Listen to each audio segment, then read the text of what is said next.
Bethlehem is a one-of-a-kind band. It faced constant lineup shifts, with almost every single album being performed by completely different musicians. Most of their work was received horribly upon release, with magazines giving it zeros and calling it some of the worst music of all time. Yet they are now seen as some of the most influential artists within the black metal scene, helping give birth to depressive suicidal black metal and giving it the sound it is known for today. So, who were Bethlehem? And how did they evolve from a universally hated band to one hailed as legendary? This is the strange story of the band's founder, Jürgen Bartsch.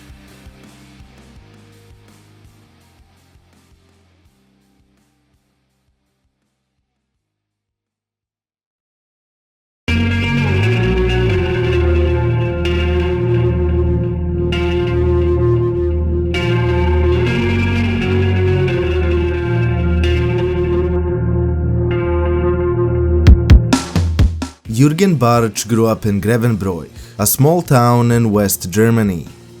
He was born on the 2nd of October 1962 in what he describes as a slag heap, a poor part of town people lived in purely due to the ease of finding mining work there. Jürgen's father built a hut made of wood and sheet metal upon moving there, and this hut ended up being Jürgen's home for his formative years. His father was far from a model parent. He was constantly drunk and always had his drunk friends hanging around their house. Jürgen recalls being physically and sexually abused by them all throughout his youth. This sort of behavior wasn't exclusive to Jürgen's father though. Everyone in town was either a minor or a criminal. Most kids never finished school, dropping out at 15 or 16 to start working at the local mine. Those who didn't progress into mining work often became criminals, with Jürgen's best friend at the time going to prison for murder. He stated that there is no future and no opportunity for those who stay in Grevenbroich. People still there exist in a loop forever, in Jürgen's words, being basically dead. One of his other friends at the time became addicted to cocaine at the age of 15, an addiction that would inadvertently start Jürgen's musical career. The friend started breaking into houses in order to fund his drug habit. During one of these burglaries, he stole a Fender Jazz bass guitar. He was unable to find a buyer for it, so he decided to give it to Jürgen as a gift for his 16th birthday. Jürgen was a huge fan of Motorhead and quickly began learning how to play their songs. He obviously did not have a musical teacher, so his learning process consisted of repeatedly listening to their tracks and experimenting until he succeeded in replicating what they were doing.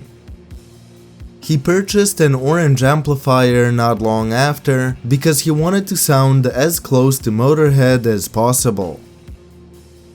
Both the bass and the amp would soon be taken from Jürgen through a cruel local tradition. The town had a custom dictating that those who still lived with their parents at the age of 18 were to be thrown out of their parents' house. All of their possessions were then thrown onto a big pile and set ablaze, with the rest of the town gathering to drink and party around the fire. Jürgen's bass, amp and record collection all burned in front of his eyes, and the day after his 18th birthday, he was left on the street with only a sandwich made by his mother. At the time, he had a girlfriend who was pregnant with his child. Not long before his public humiliation, Jürgen found his girlfriend dead by hanging. These two events made Jürgen realize that he doesn't want to keep perpetuating the tragic cycle his hometown was cursed by. Rather than getting a job as a miner, starting a new family, and doing the same thing his parents did to him to his own children, he decided to leave Grevenbroich altogether.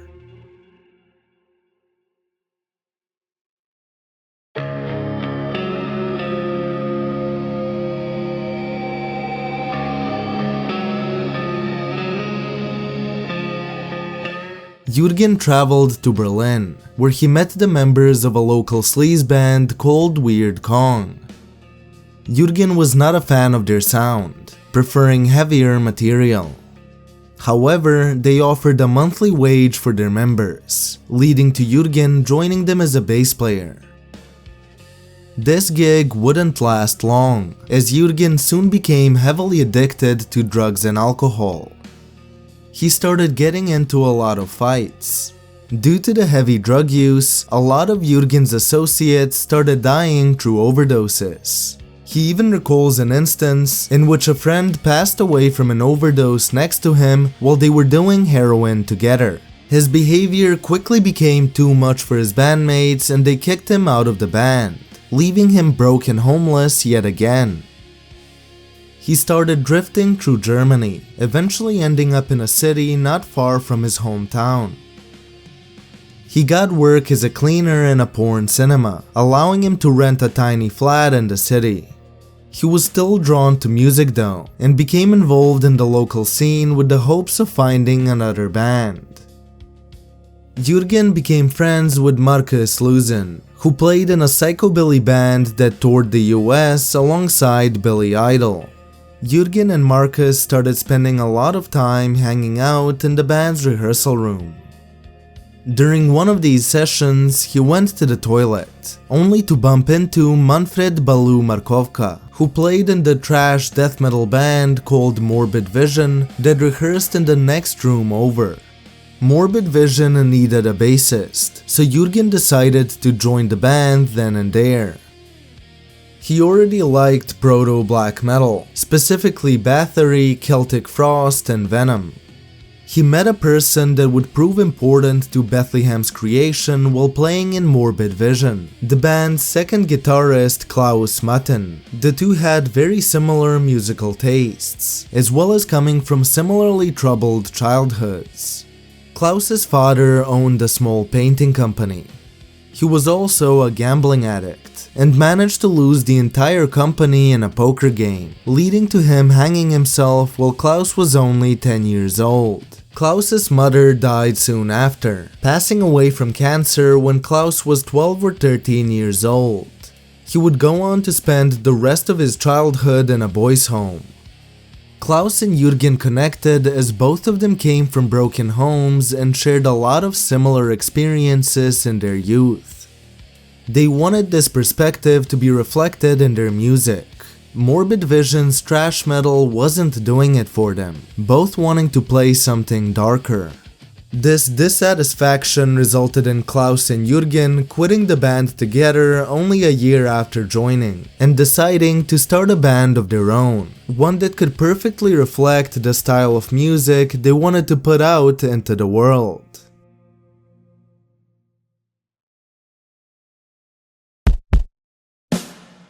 For Klaus and Jürgen, the bond the musicians shared over previous hardship in their lives was just as important as their musicianship. So when they started their own band, they intentionally recruited antisocial people that came from broken homes. Their first two recruits were the vocalist Andreas Clausen and drummer Chris Steinhoff. They met Clausen at a metal gig after Andreas headbanged into Klaus's head and lost all of his front teeth in the process, while Chris was known in the local punk scene as someone who hated skinheads and constantly got into fights with them. The group loved the sound of the emerging black metal scene. Andreas specifically had what Jürgen describes as the biggest black metal collection he's ever seen. However, Jürgen and his new band did not consider themselves Satanists and did not want their music to be evil. While black metal bands boasted about how evil, destructive, and hopeless they were, Jürgen saw his music as a source of hope for those suffering from drug addiction, abuse, and suicidal ideation. Jürgen never went back to his hometown, but stated that his time in it still haunted him. These traumatic memories only went away when he was playing music, allowing him to become a different person from what was expected from those coming from his family. His music was supposed to serve as a relief from life. He coined the term dark metal for the style of music his band wanted to play, and came up with a name that separated them from black metal even further. The band was officially named Bethlehem.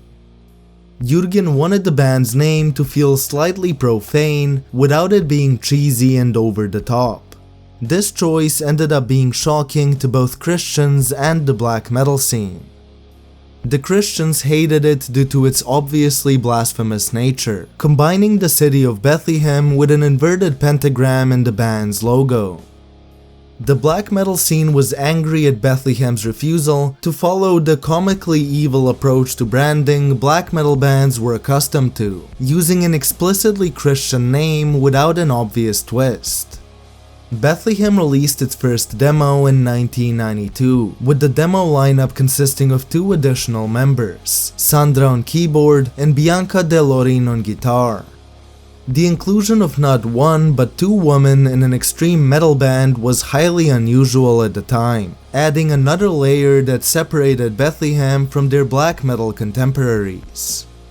Unfortunately, both women would leave after the recording of the demo, neither of them being present on the band's first EP in '93. Bianca came from a middle-class home and simply could not handle spending time with the rest of the band, resulting in her quitting. Sandra was Andreas Klassen's girlfriend at the time. Simultaneously, Klaus Matten was obviously into her, causing conflict within the band. Jürgen decided to kick Sandra out of Bethlehem to avoid a bigger fallout down the line and the loss of the band's core members. Years later, Sandra would end up marrying Klaus Matten. This loss of members shortly into the band's existence would not prove unusual for Bethlehem. Much of the band's history is characterized by endless lineup changes, with almost every single Bethlehem release consisting of completely different musicians. Over the years, Bethlehem has had over 30 different musicians involved in the project. The only constant throughout all of this was Jürgen Bartsch, the story of Bethlehem being his story above all else. For brevity and to avoid unnecessary confusion, I will only mention the addition or loss of Bethlehem's members if it ties into Jürgen's and the band's overall story. With that out of the way, it was the release of Bethlehem's debut album in 1994 that would officially put them on the map. For better or for worse.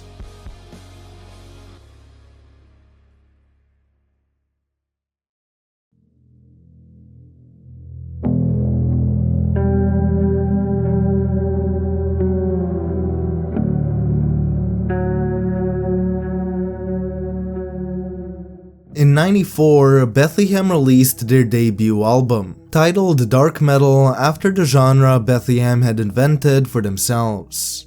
Bethlehem listened almost exclusively to black metal, and were in contact with both the Scandinavian and the German black metal scene.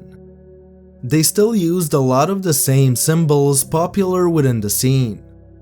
Their logo was built around the previously mentioned inverted pentagram, they occasionally wore corpse paint and sported black metal shirts in promotional photos.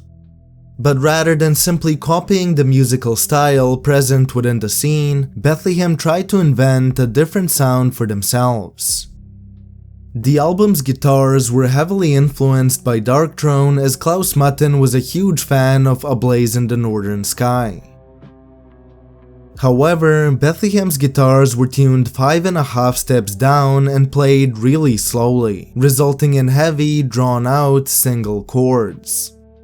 The lyrical content was personal, primarily centering on the band's childhood experiences and their struggles with suicidal ideation. Their lyrics were a key aspect that separated them from the emerging black metal scene, focusing on vulnerability rather than strength. This would soon land them in legal hot water though. At the time, Bethlehem did not have many fans. They were playing to tiny audiences, with the greater metal scene despising their music. One of their few fans was a 15-year-old boy introduced to the band by their drummer Chris. Chris took the boy to one of the early Bethlehem gigs, and the boy instantly became obsessed with the band. He would come over to the rehearsal space often, usually accompanied by his Christian mom, who spent most of her time there trying to argue about the band's lyrics and image with Jürgen. And the day or two before his 16th birthday, the boy committed suicide by hanging. Upon being discovered, his entire room was converted to what has been described as a Bethlehem shrine. The boy also left a note, explicitly stating that he committed suicide because Bethlehem had told him to do so through their music. The boy's mom took Bethlehem to court, leading to the band being charged with contributing to the boy's suicide. Jürgen got it extra hard, as he was the one behind the actual lyrics the boy was citing in his suicide note. While they managed to avoid any serious legal punishment, the lawsuit had serious repercussions for Bethlehem. Their album was banned, no one wanted to release any new material by the band, and promoters refused to put on any of their shows for years. With no way to move forward, Bethlehem had to temporarily stop existing.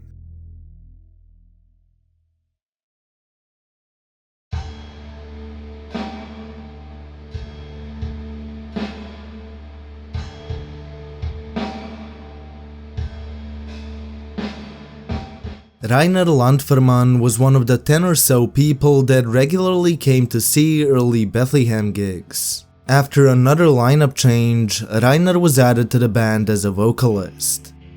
His unique vocal style, consisting mainly of tortured screaming and over-the-top growls, would prove to be very influential to the black metal genre, with later acts such as Silencer specifically citing his vocal approach as a reference point. But separating him from the likes of Natram was the fact that Rainer was a trained musician. Despite their unhinged sound, Rainer's vocals were controlled. He knew proper technique and always warmed up his voice prior to screaming. And while he only contributed to Bethlehem in the form of vocals, he was an excellent bass player, primarily interested in jazz. Years later, Jürgen remarked that he now believes Rainer to be the most talented person ever involved in his band. Bethlehem would return with another release in 1996, their second full-length album DICTIUS NECARE, or Thus You Shall Kill Yourself. The music this time around was inspired by the depressing and despair-inducing instrumentals of Norwegian bands Burzum, Thorns and Strid. It contained a mix of droning, doomy sections and faster riffing with aggressive percussion, as well as acoustic and piano sections. While the lyrics of dark metal were in English, Bethlehem decided to write DICTIUS NECARE in their native German. This allowed them to delve deeper into personal topics within the album's lyrical content, being explicitly about depression and suicide. The album sleeve even dedicates the record to all suicide victims. The record's packaging led to yet another controversy, this time due to the sleeve depicting nudity and heroin use. In order for the album to be released in the US, the record sleeve had to be censored. A much stupider controversy came from the fact that one of the songs on the album was titled Heil Ruin. The German courts charged Jürgen with hate speech as they argued that the word Heil fell under the definition of Nazi imagery. The charges were soon dropped though, but only after Jürgen had to explain in court that Heil is a normal word still used within the German language, and the song's lyrics contained no Nazi-adjacent content. Controversies aside, how was the record received? If you asked the critics at the time, they would have said that it's one of the worst albums ever. Both Dark Metal and DICTIUS NECARE received zeros from the Rock Hard magazine, with the album being especially unpopular with the German metal scene. The more extreme sections of the black metal scene loved the album though, appreciating the unique blend of genres, the never-before-seen focus on weakness within a black metal record, and Rainer's insane performance. All of these elements would form the foundation of a new subgenre of metal known as depressive suicidal black metal, or DSBM. Bands such as Silencer, Shining, and Forgotten Tomb, some of the biggest names in DSBM, all cite Bethlehem as a key influence to their style. However, Jürgen rejects the DSBM movement. He publicly stated that he doesn't listen to it and doesn't want to have any part in it. This is due to a development that led newer DSBM bands away from a key element of Bethlehem's music. Jürgen frequently speaks about suicide in his work, but it is always portrayed in the context of finding a way out of depression. Suicide was a very taboo topic in Germany, leading to a lot of people suffering in silence. Jürgen's goal was to show listeners that others feel the same way, hopefully helping alleviate the fans' suffering. Even 20 years later, Jürgen expressed regret and mournfulness when speaking about the 15-year-old boy that took his life for Bethlehem, stating that he was an extension of the band and his passing felt like a friend dying. Jürgen's goal was always to help fans, not kill them. In contrast, later DSBM bands go out of their way to glorify suicide. They self-mutilate on stage and call for fans to kill themselves. Both Forgotten Tomb and Shining have explicitly said that their goal is to get as many fans to commit suicide for them as possible, with Forgotten Tomb even having a diagram on their website of the most efficient ways of taking your own life. But whether Jürgen approved of the band's evolve from his first two albums or not, DSBM was here to stay. And the surprising development would lead to countless people outside of the metal underground being exposed to Bethlehem's revolutionary sound. You've heard of it, haven't you? Sometime between 96 and 97, a reporter from a New York metal magazine traveled to Germany to interview Jürgen. At the time, Jürgen and the members of Bethlehem were living together in an industrial area, usually hopped up on drugs. The interviewer visited their living space and found the whole situation bizarre. They were aware of another heroin addict from their home country that might be interested in meeting Bethlehem. The reporter gave copies of Bethlehem's music to the upcoming art house filmmaker Harmony Korine. It wouldn't take long for Korine to reach out to Jürgen, wanting to feature the band's music in his first feature-length film. By this point, Harmony had already found some success as the writer of Kids, and was working on his directorial debut in the form of GUMMO. Kids follows a group of teens living in poverty in New York, drinking and doing drugs to get by, while GUMMO focuses on a small poverty-ridden town full of damaged people. Jürgen saw a lot of parallels between Harmony's films and his own upbringing, and agreed to help with GUMMO. Korine wanted to license an already existing Bethlehem song. Jürgen agreed to this and offered to write additional original material for the film. 2 Bethlehem songs appear in the final product, and the film's success significantly boosted the band's profile internationally. Interestingly, it did not do the same in their home country. Whenever the film played on German TV, the Bethlehem songs were replaced by different music due to the restrictions the band faced in their homeland. Working off of the success of GUMMO, Bethlehem released another album in '98. Boasting an extremely long title and commonly acronymized to Suicide. The creation of the album was chaotic. The drug-taking in Bethlehem peaked around the making of Suicide, especially for Jürgen. He clarified in an interview that there is nothing liberal about Bethlehem's approach to creation. The band was a dictatorship with Jürgen as the dictator, entirely in control of the vision for Bethlehem and all of the band's output. He let people bring their talents to the table and elevate the music further. The most obvious example being the aforementioned experimental vocals brought in by Landfermann. However, any risk of another person wanting to take over was a risk to the band Jürgen had built from the ground up. Rainer was the one becoming a threat to Jürgen's status within Bethlehem. His vocals were receiving praise and overshadowing some of the band's other elements. In turn, Rainer's ego was becoming too big for the style of creation Bethlehem favored up until this point. He wanted more say in the direction the band was heading in. So naturally, he was kicked out of it by Jürgen. That seemingly wasn't enough though, as Jürgen fired the entirety of Bethlehem following Landfermann's departure, with the exception of Klaus Matten, wanting to rebuild the lineup from scratch around the two of them. By the time the band's fallout came about, all of the music for their new album was already written, so instead of forming a new official Bethlehem lineup, they spontaneously decided to record Suicide with random musicians they already had access to.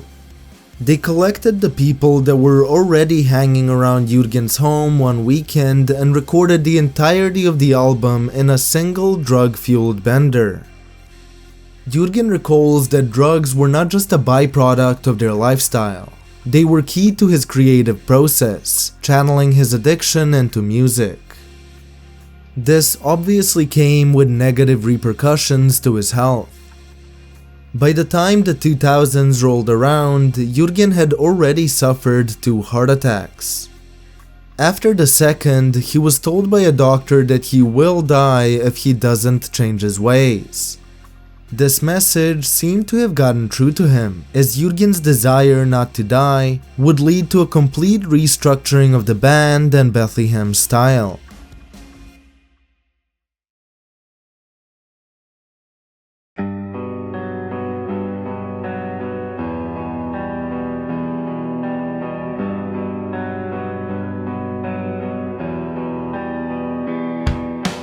Jürgen stopped taking any drugs, stopped smoking, stopped drinking, and started exercising regularly. And as drugs were so crucial to Bethlehem's creative process up until this stage, he did not want to continue with any of the musicians previously involved in the band. A key issue he faced was that he didn't have any reference points for creation outside of drugs, and the situation was obviously even worse for the previous members who were still deep in drug addiction. In addition to that, Bethlehem's prior work represented the darkest moments of Jürgen's life. Now that he was sober, he wanted a fresh start musically, which included a complete overhaul of the band's sound. He wasn't confident that any of the black metal musicians he was working with could pull off Bethlehem's new style, so he fired every single person from the band and decided to rebuild it from scratch yet again with brand new musicians. With a fresh crew, Jürgen started what he has referred to as the concept album trilogy, consisting of more experimental work that did not fit under the DSBM umbrella. The first of these albums was released in 2001, its title translating to Shadows of the Alexander World. It came on 2 CDs and featured long spoken word sections in German. The second, titled Mein Weg or My Way, came out in 2004. Just as strange, it was catchier, more rhythmically focused, and ended with a cover of Frank Sinatra's My Way. Both albums were a lot more varied musically, with Jürgen taking obvious inspiration from outside the metal genre. Most jarringly to fans, the albums contain clean vocals, as clarity of lyrics was of supreme importance to Bethlehem's frontman. He explained that the concept album trilogy is intended to be an experimental explanation of his experience with drug addiction. The first part is a description of his inner world, personifying his trauma and struggles with addiction as bizarre demonic entities, describing them in detail and relaying the kinds of things these demons say to him in order to try to draw him back in. Mein Weg is a response to these demons, self-reflection about whether drug abuse created the demons or just strengthened their already existing presence. It concludes with one finding their own way out of this self-imposed insanity, but losing parts of themselves and their old lifestyle in the process. The concept albums were not well received by the metal underground, and Bethlehem quickly began losing a lot of the fans of their early DSBM work. But Jürgen was determined to finish the trilogy, this loss of fans not being enough to deter him from bringing his vision into reality. After finishing parts 1 and 2 though, Jürgen felt that he needed a break before completing the trilogy. He took a long hiatus, with the goal of returning with the concept trilogy's conclusion once he feels ready to do so.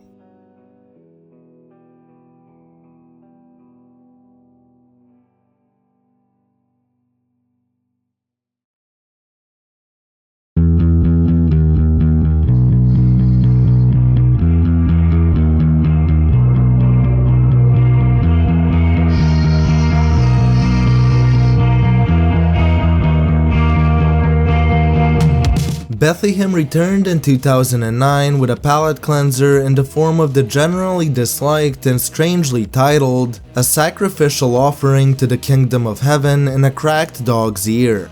The album was not the trilogy's conclusion or necessarily planned in any way. Jürgen recalls having a reunion with a lot of the old members of Bethlehem. They decided to get drunk and, in the process, had the idea of re-recording Suicide. They re-recorded the entirety of the album in 2 weeks and re-released it under this new name, with most of Bethlehem's ex-members returning, as well as some guest stars such as Shining's Niklas Kvarforth. The record was received horribly by fans, and many felt that there was no reason to create this. But perhaps this venture is what inspired Jürgen to get back into making music, as he soon fired all of the old members again and began working on the concept trilogy's conclusion. It was released in 2014, its title being almost unpronounceable and translating to the fear of 666. It was Bethlehem's most varied work by far, combining elements of all of the styles the band had done over the years, merging their early black metal work with experimental, gothic and industrial touches of the later albums. The album centers primarily around self-forgiveness, the conclusion being that it is almost impossible to completely get rid of one's past demons. Jürgen accepts that these demons are an inescapable part of his personality, the acceptance of this fact leading him to finally finding peace. However, there is still some fear in this peace, explaining the album's title. Jürgen knows that he could never escape his demons, but rather than worshipping them like the rest of the black metal scene, he's afraid of them. Jürgen now has to spend the rest of his life balancing this ever-present fear of his demons with the fact that they are unavoidable. As soon as the album was recorded, all of the new members were fired. The completion of the concept trilogy allowed Bethlehem to go into its final stage.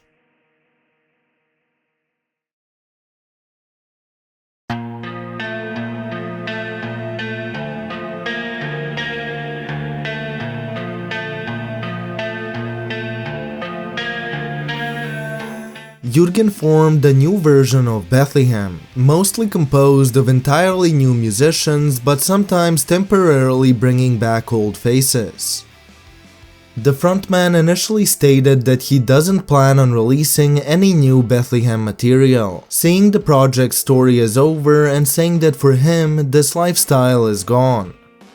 The new lineup was created primarily for live shows, as he still loved playing music. This promise did not last particularly long though, as they released a new album simply titled Bethlehem in 2016, followed up by 2 more albums in 2019 and 2022. These were more straightforward than the concept album trilogy, boasting the DSBM sound of the band's early records that the fans knew and loved. In an interview with Dial Patterson a few years ago, Jürgen revealed that he now sees Bethlehem's entire story as a trilogy of its own, referring to it as the Bethlehem concept. The first part was the 90s era of the band, in which their goal was creating something unique and unexpected, succeeding without following any of the emerging black metal trends. They faced obvious danger of failing through not fitting in with the rising scene, but accepted that fact, being willing to fail at becoming popular as long as their music stays interesting. In the 2000s, they were finally getting recognition and admiration, both from black metal fans and the press. They went on to ruin it yet again by doing something unexpected, rejecting their black metal lineage in favor of the experimental concept album trilogy. The overarching theme of Bethlehem was the idea of complete honesty, following yourself rather than any mainstream opinions, even at the risk of not being accepted by your own fans. Both eras showed a purposeful rejection of things that would lead them to becoming more successful. The band's final era, starting in 2014, saw them with no limits and no plans. Jürgen was satisfied with what both eras had achieved and considered their story officially over. The band was now free to do anything they wanted to, and their goal was to keep doing as they feel like until the people no longer want to listen to what they do or put out. But this era came to an unfortunate close earlier this year. After battling a serious illness for some time, Jürgen Bartsch passed away on the 27th of August 2025. He will be remembered as one of the most influential people in black metal. While his work might not have always been appreciated at the time, he created a series of incredible albums still listened to this day, his legacy living on in both the DSBM bands imitating his sound, and any up-and-coming black metal musicians choosing to take their own path, unburdened by the trends established within the scene, purposefully failing at becoming popular in order to forge a brand new sound of their own.